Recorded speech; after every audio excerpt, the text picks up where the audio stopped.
सुबह के 10 बजने वाले हैं। आप देख रहे हैं न्यूज 24। मैं हूं आपके साथ प्रीति रघुनंदन। हम तमाम मसलों पर बातचीत करेंगे। गौरक्षा मामले पर प्रधानमंत्री के कार्रवाई बयान के बाद जिस तरह से कार्रवाई हुई है उसको लेकर लगातार विरोध भी सुनाई पड़ रहे हैं, लेकिन सीधे तौर पर ऐसा माना जा रहा है कि पंजाब से जो बड़ी खबर आ रही है उसके मुताबिक पीएम मोदी के बयान के एक दिन भी नहीं गुजरे कि देश में गौरक्षा के नाम पर गोरखधंधा करने वालों पर शिकंजा कसा जाना लगा है। ताजा खबर है कि पंजाब पुलिस ने गौरक्षा दल के प्रमुख सतीश कुमार के खिलाफ पटियाला में केस दर्ज कर उसे गिरफ्तार कर लिया है। सतीश कुमार के खिलाफ धारा 148, 149, 323, 341, 342, 382 और 384 के तहत केस दर्ज किया गया है। इस गौरक्षा दल के लोगों ने मारपीट का वीडियो बनाकर उसे सोशल साइट पर डाला था। हालांकि ये वीडियो बहुत पुराना है, लेकिन पीएम के बयान के बाद अब इस पर फौरी कार्रवाई हुई है। आपको बता दें कि सतीश कुमार शर्मा गौरक्षा दल चलाता है और इसकी ओर से मारपीट के दर्जनों वीडियो बनाकर उसे सोशल साइट पर वो डालता था।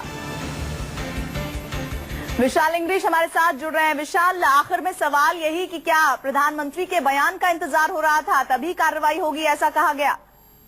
बिल्कुल ही ऐसा ही लग रहा है, क्योंकि इससे पहले भी जिस तरह से सतीश ने दर्जनों जो वीडियो है अपनी सोशल साइट के ऊपर डाली हुई थी और जिनमें दिखाया गया कि किस तरह प्रताड़ित किया जाता था, किस तरह उन्होंने बुलेट प्रूफ जैकेटें लेकर हथियारों का शरेआम प्रदर्शन किया जाता था, जिससे अपने आप में एक सवालिया निशान भी खड़ा होता है कि क्या प्रशासन सिर्फ आंखें मूंद कर सारा कुछ देख रहा था, क्या पंजाब पुलिस क्या कर रही थी, क्योंकि प्रधानमंत्री के बयान आने के बाद ही एकदम से सारा कुछ, चाहे वो प्रशासन हो चाहे राज्य सरकारें हैं, वो हरकत में आई।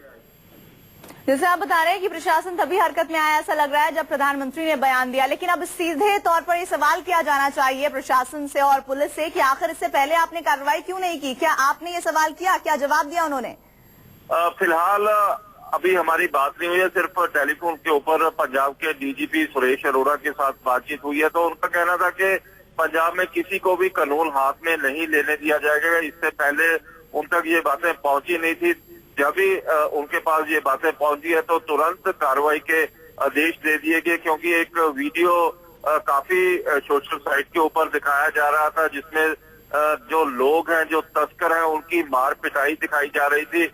खासतौर पर एक अपाहिज था, उसको भी मारा पीटा जा रहा था, जिसके बाद प्रशासन के ऊपर भी लगातार दबाव बना हुआ था। मेरी बात भी हुई है पटियाला के एसएसपी जिन्होंने केस रजिस्टर करने के आदेश दिए हैं राजपुरा में, तो उनका भी कहना था कि आने वाले समय में जिस तरह से हथियारों का प्रदर्शन किया जा रहा है, बुलेट प्रूफ जैकेटें ली जा रही हैं, तो ये सारा कुछ कहाँ से आया, कौन कौन से वो लोग हैं, उनकी निशानदेही की जा रही है। विशाल, आप हमारे साथ बने रहिए। बीएल तिवारी हमारे साथ वीएचपी नेता जुड़ रहे हैं। बीएल तिवारी साहब, अब सीधे तौर पर कार्रवाई हो रही है गौरक्षक दलों को लेकर। सीधे तौर पर यह स्पष्ट हो रहा है कि वाकई में उन्होंने गलत काम किया और कानून को हाथ में लिया और ऐसे में कड़ी कार्रवाई हुई है।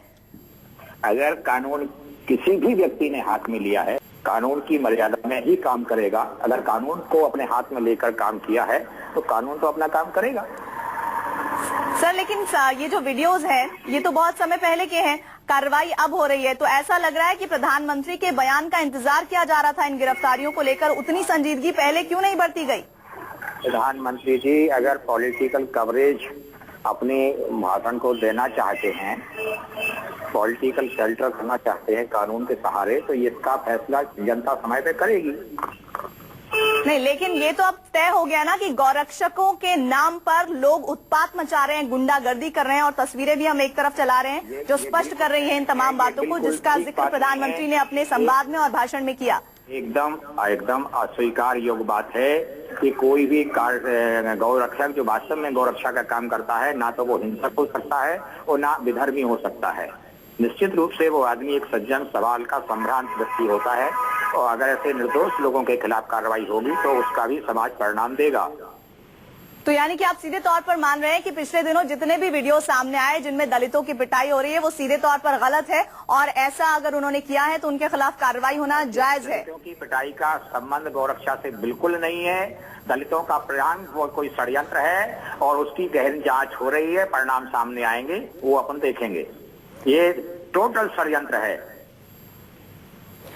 बीएल तिवारी जी, आप हमारे साथ बने रहिए और भीमराव अंबेडकर के पोते हमारे साथ जुड़ रहे हैं। प्रकाश, ये फर्जी प्रधानमंत्री ने स्पष्ट कहा है कि अगर किसी किसान का कोई फरेबी व्यक्ति को ये काम करता है तो निश्चित रूप से उसके खिलाफ कार्रवाई होनी चाहिए। लेकिन ये सवाल समझ में नहीं आता है कि गौ तस्करी करने वाले गौ हत्यारे लोग के क्यों कानूनी काम करते हैं, ये सवाल नहीं उठता। समाज ये भी पूछेगा कि किसी भी कसाई ने किसी को हत्या की है या कोई तस्करी कर रहा है गाय की, तो उसके खिलाफ कानूनी कार्रवाई नहीं होगी। अखिलेश प्रताप सिंह जी हमारे साथ जुड़े हैं। अखिलेश प्रताप जी, सीधे तौर पर ये सवाल उठ रहा है कि ये वीडियो जो है तो बहुत पुराने हैं। आखिर अब जब प्रधानमंत्री ने बयान दिया है तो क्यों आनन फानन में गौरक्षक के अध्यक्ष को गिरफ्तार कर लिया गया है, तमाम धरपकड़ शुरू की गई है? क्या इंतजार हो रहा था कि प्रधानमंत्री हस्तक्षेप करे तभी इन पर कार्रवाई होगी? हाँ, काल तक यही बात है कि प्रधानमंत्री के देख रेख में, संरक्षण में ये सब हो रहा है और जो समाज का, राष्ट्र का, देश का, विपक्ष का सबका दबाव पड़ा है तो अब दिखाने के लिए एक आध कार्रवाई कर रहे हैं। कौन है वो लोग? जो लोग चैनलों पे भी आके बोलते थे, किन संस्थाओं से जुड़े हैं लोग? और प्रधानमंत्री जी सिर्फ बोलने वाले हमारे जो प्रधानमंत्री जी आए हैं, आधा कार्यकाल किया, एक्शन लेना कब शुरू करेंगे? काम करना कब शुरू करेंगे? कदम उठाना कब शुरू करेंगे?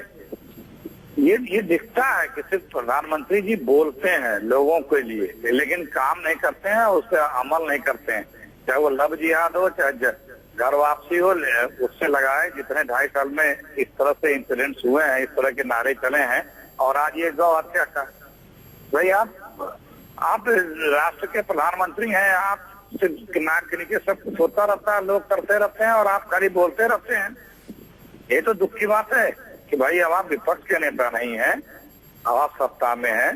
तब तो पाकिस्तान को आप 2 मिनट में समाप्त कर देते थे, सारी बुराइयों को खत्म कर देते थे, इस तरह की सारी चीजों का निराकरण का, समाधान का मुद्दा और अखिलेश जी, बीएल तिवारी जी भी हमारे साथ जुड़े हुए हैं वीएचपी से। बीएल तिवारी जी, सीधे तौर पर आप जैसे संगठन, ये अखिलेश जी भी आरोप लगा रहे हैं कि संरक्षण दे रहे हैं गौरक्षक जैसे लोगों को और इसी वजह से दलितों की पिटाई हो या इस तरह के वीडियो उनमें इजाफा हुआ है।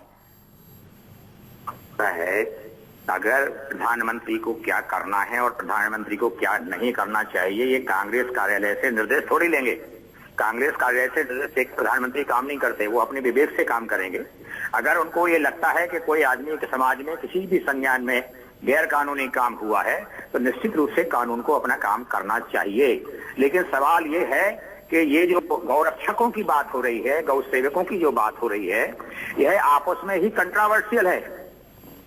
कौन से गौरक्षक के खिलाफ कार्रवाई हो रही है? आपने जो बात कही ना कि अगर कोई भी कानून के खिलाफ काम कर रहा है तो उसके खिलाफ कार्रवाई होनी चाहिए, लेकिन ये मामला आज का नहीं है। ये दलितों की पिटाई का मामला, वीडियो जो है तमाम पुराने सामने आते रहे हैं, तब कार्रवाई क्यों नहीं की गई? और यही सवाल तो न्यूज़ 24 उठा रहा है। अखिलेश जी, आपका शुक्रिया हमारे साथ जुड़ने के लिए और बीएल तिवारी जी, आपका भी धन्यवाद हमारे साथ जुड़ने के लिए।